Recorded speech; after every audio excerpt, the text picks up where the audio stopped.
오늘 설교의 핵심적인 질문은 왜 하필 유다일까입니다. 왜 많고 많은 사람 가운데 하필 이 중요하고 결정적인 예수 가문 족보의 대표가 유다일까? 유다를 잠깐 여러분들이 소개하면, 유다는 레아, 그러니까 사실은 원치 않는 결혼한 거죠. 자기는 라헬을 그렇게 사랑하고 얻고 싶었는데 그 장인이 될 외삼촌이 이 야곱을 속여가지고 밤중에 레아를 넣었습니다. 누이였던 레아를 넣었는데 그로부터 나온 네 번째 아들이 바로 유다입니다. 그러니까 자칫 유다는 천덕꾸러기처럼 정말 이렇게 눈밖에 가시처럼 보여질 수 있는 그런 아이였을 수도 있습니다. 요셉처럼 유다는 뚜렷한 업적을 남긴 적이 한 번도 없습니다. 그리고 베냐민처럼 정말 애지중지하며 사모하는 마음으로 손때 묻은 그런 기다렸던 그런 아들도 아니었습니다. 더욱이 루벤처럼 어떤 명분도 유다에게는 없었습니다. 도리어 유다를 보니까 유다는 정말 미스테이크가 정말 이만저만 많은 게 아닙니다. 결격 사유가 정말 많았습니다. 삶이 들여다보니까 실수투성이입니다. 그런데 족보의 4번 타자가 되었습니다. 이후 세 번째 대표, 이 아브라함, 이삭, 그 다음 3번 타자인 야곱. 야곱이 나중에 이름을 이스라엘로 바꾸죠. 그 야곱의 이름인 이스라엘을 따가지고 이후 분열 왕국의 첫 번째 이 북쪽의 나라 이름을 북이스라엘로 지었습니다. 3번 타자 이름이 북쪽의 국가 이름이 되었고, 남쪽의 이름을 바로 이 4번 타자인 유다의 이름을 따서 남유다라고 불렀습니다. 그러니까 3번 타자, 4번 타자가 야구에서뿐만 아니라 이스라엘 민족 국가 공동체의 국명으로 사용될 정도로 아주 결정적인 역할을 해냅니다. 근데 그럴 만한 과연 이유와 근거가 있었느냐? 무엇 때문에 그런 4번 타자의 자리까지 올라가느냐? 유다를 알 수 있는, 좀 아쉽게도 유다를 알 수 있는 유일한 자료가 이 창세기 38장 안에밖에 없습니다. 물론 뭉퉁거려서 형제들 안에 포함되어 있는 모습을 우리가 볼 수는 있지만, 유다를 포커스해서 유다에 관한 자료를 찾으려면 이 38장이 우리에게는 거의 유일하다시피 합니다. 지난주 설교를 우리 같이 은혜를 함께 나누었는데, 지난주는 이 38장을 놓아두고 유다의 며느리였던 다말의 입장에서 이 말씀을 함께 나누었다면, 오늘은 똑같은 38장이지만 오늘은 그 시아버지인 유다 입장에서 이 말씀을 우리 함께 은혜를 나누려고 합니다. 유다를 잠깐 소개하면, 유다는 이방 여인인 가나안 출신의 여인과 결혼했습니다. 거기에서 삼형제를 낳았습니다. 첫 번째 아들이 엘이었고, 차남이 오난, 그리고 막내가 셀라였습니다. 그런데 이 유다의 장남인 엘이 그만 젊은 나이 요절을 했습니다. 결혼을 막 시켜놨더니 장가 가자마자 후손도 남기지 않고 요절을 했습니다. 지난주 살펴봤지만 신명기 25장의 이스라엘 백성에게는 중요한 법이 있습니다. 생명 같은 법입니다. 왜냐하면 하나님께서는 이스라엘 백성에게 두 가지 약속을 줬는데, 아브라함 시대부터 하나는 땅에 관한 약속과 또 하나는 자손 번성에 관한 약속을 줬습니다. 약속하신 땅이 있었고, 그리고 젖과 꿀이 흐르는 땅과 더불어서 하늘의 별처럼 바닷가의 모래처럼 네 후손을 많게 해주시겠다는 이 두 가지, 이 트랙이 이스라엘 백성을 지금까지 주의 시대를 이끌고 하나의 힘일지도 모르겠어요. 결정적인 힘입니다. 근데 이게 멈추지 않으려면 자손이 있어야 되는데,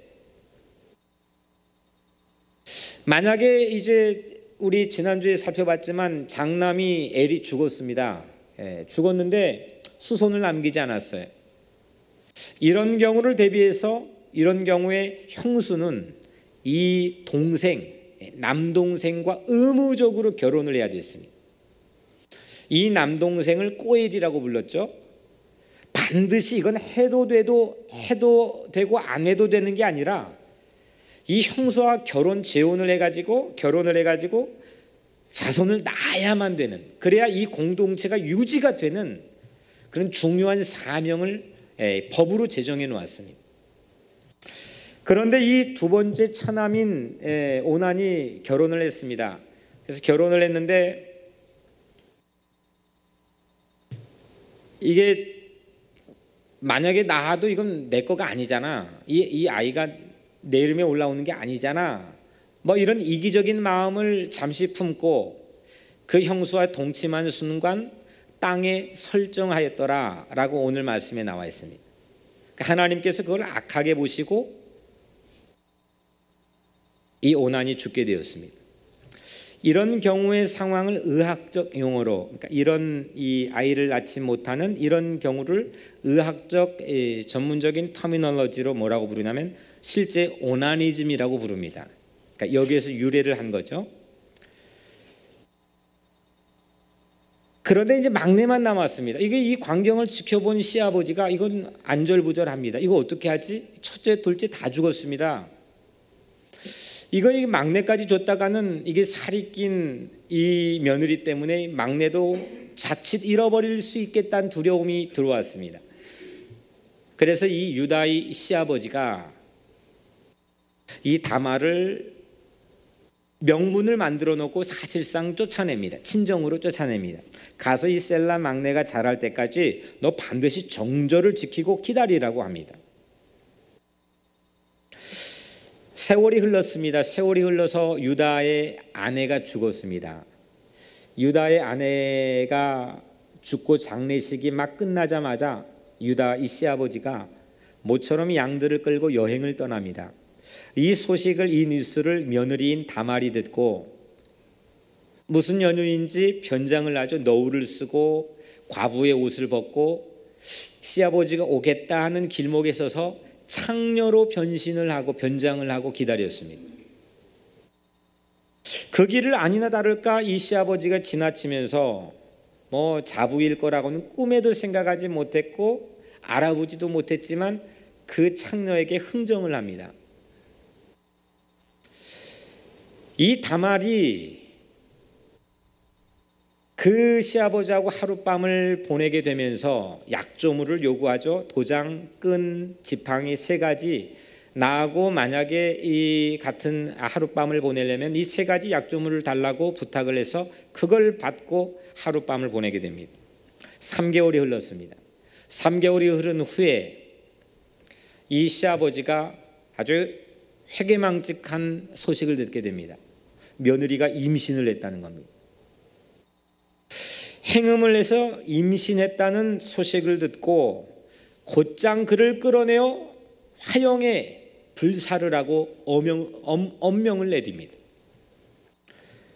다말은 그 화형장에 막 질질 끌려가면서 그 시아버지에게 아주 극적인 드라마틱한 순간에 그 세 가지 약조물을 보여주죠. 지팡이, 끈, 그리고 또 하나 뭐죠? 예? 제가 진짜 까먹어서 그래요. 도장. 세 가지를 보여주면서 이 주인이 내 뱃속의 주인이다 라고 이야기를 합니다. 이 이야기를 듣고 유다가 시아버지가 며느리에게 한마디, 딱 한 문장을 남깁니다. 나보다 네가 더 옳다.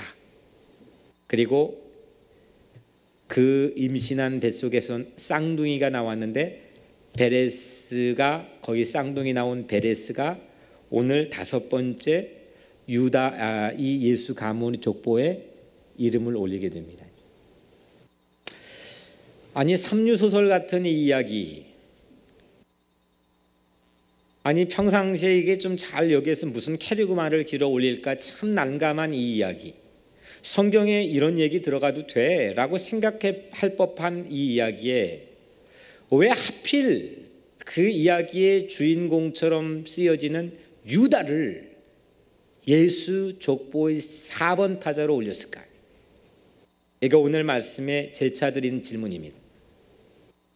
유다는 우선 우리 눈에 아주 좀 이렇게 거슬리는 세 가지 잘못을 분명히 우리에게 노출합니다. 먼저 첫 번째, 레빌트법을 어겼습니다. 공동체를 지켜야 된다고 하는, 하나님의 약속을 지켜야 된다는 이스라엘 심장과 같은 그런 법을 아주 우습게 봤습니다. 유다는 자기 막내를 주지 않으려고 다말을 쫓아버렸습니다. 두 번째 그의 잘못, 유다의 잘못은, 아니 아내가 죽은 지 얼마나 됐다고 막 이제 장례식 끝났는데 창녀하고 몸을 섞었습니다. 물론 그 창녀가 며느리인 줄 꿈에도 몰랐지만 여하튼 이유 불문하고 아내의 장례식이 끝나자마자 창녀와 몸을 섞었습니다. 마지막 세 번째로 3개월 전에 분명히 자기의 잘못이 있었는데 그 딥나라고 하는 길목에서 그 창녀 몸을 섞었던 잘못이, 그는 까맣게 그 잘못은 잊은 채 며느리의 행음에 대한 소문만 듣고 그 자초지정은 물어보지도 않은 채 그 한 생명을, 억울한 생명을 화형에 처하라고 명령을 내렸습니다. 이런 사람이 예수 족보에 어울릴 수 있을까요? 여러분들이라면 어떻겠습니까? 이런 유다를 보면서 우리는 몇 가지 생각, 어떤 이유 때문에 이게 올라갔을까, 짧게 두 가지만 잠깐 나누려고 합니다. 유다가 며느리를 오해했죠. 오해가지고 화형에 쳐라 이렇게 명령을 내렸는데 그 절체절명의 순간에 유다가 뭘 받느냐? 도장끈 지팡이 3가지를 받습니다. 아니 왜 네가 그걸 갖고 있어? 속으로 5만 가지 생각했겠죠. 여러분들이 만약에 유다의 자리에 서 있다면 여러분들은 어떤 마음 들었겠습니까?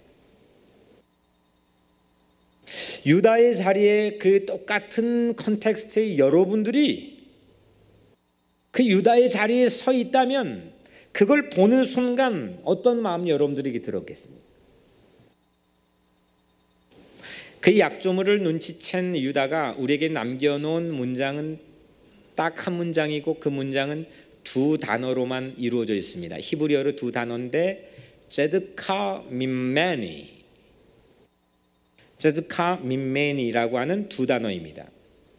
제드카는 아주 중요한, 성경의 가장 중요한 단어일 수도 있습니다.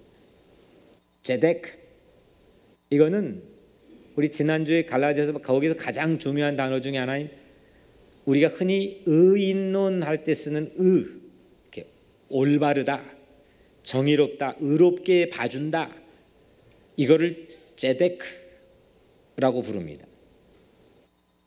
하나님에게 어떻게 의롭게 보일까? 이거는 아무 때나 사용하는 게 아닙니다. 성경에서는 하나님이 옳게 보는 거에만 거의 대부분 제데크라를 사용합니다. 근데 오늘 유다가 제다카 민메니, 그가 나보다 옳도다. She is more righteous than I. 그녀가 나보다 훨씬 옳도다. 이 이야기를 남겼습니다. 정절을 지켜야 될 며느리가 임신했다는 이 팩트, 이건 팩트입니다. 하여튼 들었습니다. 이게 과정, 자초지정은 우선 고사하고 임신했다는, 프레그넌트 했다는 겁니다. 정절을 지키라고 했는데 왜 임신했어? 이 임신했다는 팩트로 아주 근사하게 자기의 과오를 포장할 수 있습니다. 우리는 보통 내가 가지고 있는 잘못들을 머릿속에서 마음속에 협상하고 타협을 해서 기억에서 망각을 하든지 아니면 무언가 다른 구실로 포장하는 경우들이 허다합니다. 특별히 독재 정권의 독재자들이 이런 일들을 많이 사용하지만 이건 멀리 갈 필요도 없이 우리 일상에 우리 모두가 경험하는 순간이라고 생각합니다. 저도 오늘 말씀을 준비하면서 우리 특히 이제 장남인 우리 어진이에게 제가 오늘 오면서 제가 이 이야기를 했어요. You are more righteous than I. 네가 나보다 옳다 해줬어요. great guy다. 왜냐하면 늘 제가 역차별을 했던 것 같아요. 목사 자녀라고 그래서 뭐 격려해 주는 것도 또 여러 가지로 제가 인색했고, 또 오히려 잘못되면 목사 된다고 그러니까 제 경험에 비춰서 꼬치꼬치 하나 얘기하기에 바빴고, 내가 너보다 훨씬 더 righteous하다는 입장에서 늘 장남을 대했습니다. 이런 경우뿐만 아니라 우리 교우들과의 관계나 아니면 우리 일상에서 아주 손쉽게 경험할 수 있는 내 가지고 있는 잘못들을 아주 구실좋잖아요. 지금 다말이 이 며느리가 임신을 했다는 이 팩트를 포장을 하면 아주 너무 근사하게 이건 내 과오가 가려지는 거 아니겠습니까? 근데 이런 상황에서 오늘 유다가 우리에게 보여준 모습은 그 속을 들여다봤습니다. 자기를 들여다봤습니다. Then I, 나보다 그 민맨이 나를 놓지 않았습니다. 나를 들여다볼 눈이 있었습니다. 적당하게 포장하고 그냥 내 과오를 유야무야 하지 않았습니다. 자기의 권력을 가지고 그냥 덮어버리려고 하지 않았습니다. 그렇게 비겁하지 않았습니다. 그에게 물론 참 미스테이크가 많고 어디 시아버지가 저럴 수 있을까, 우리가 씩씩거릴 수 있는 그런 인물이지만 그의 결정적인 그의 삶의 모습의 클라이막스는 그가 나보다 옳다.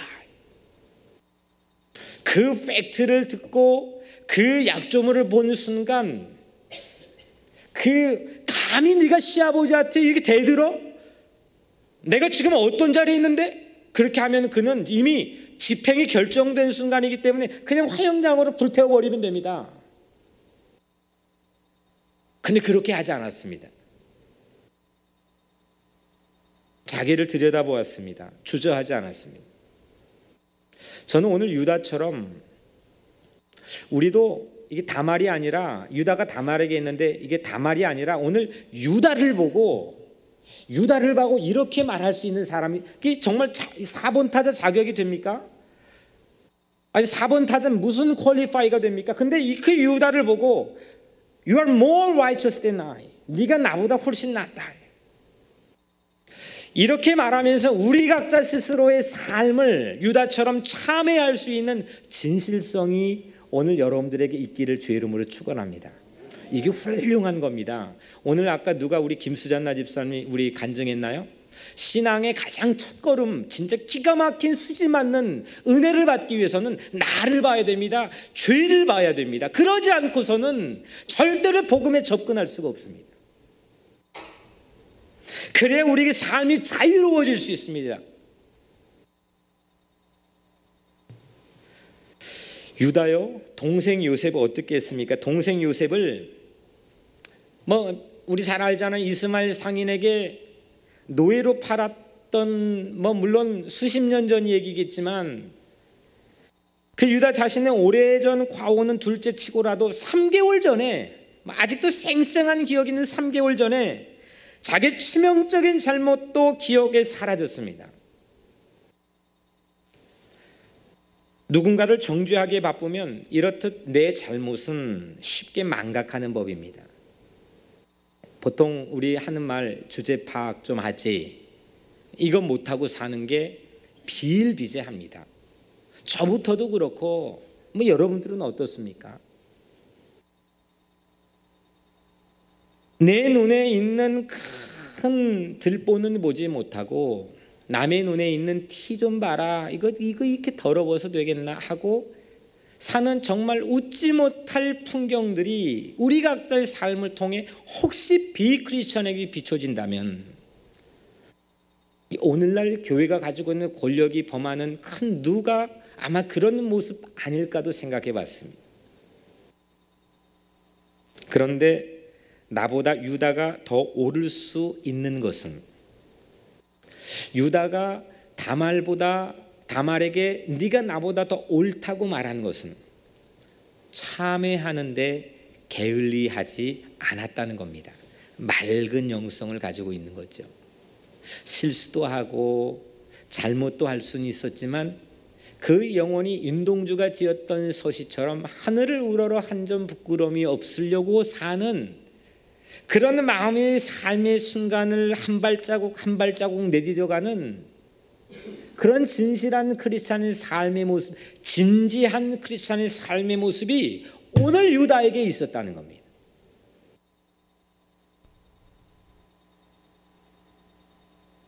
감히 시아버지인데 자존심 내세우며 진실을 그냥 호도하고 덮어버리고 감히 그냥 집행해 했으면 그를 파국으로 치닫지 않았다는 겁니다. 마지막 거기 위기 순간에서 만약에 파국으로 치달았다면 이건 끝장나는 거죠. 근데 그렇지 않았다는 겁니다.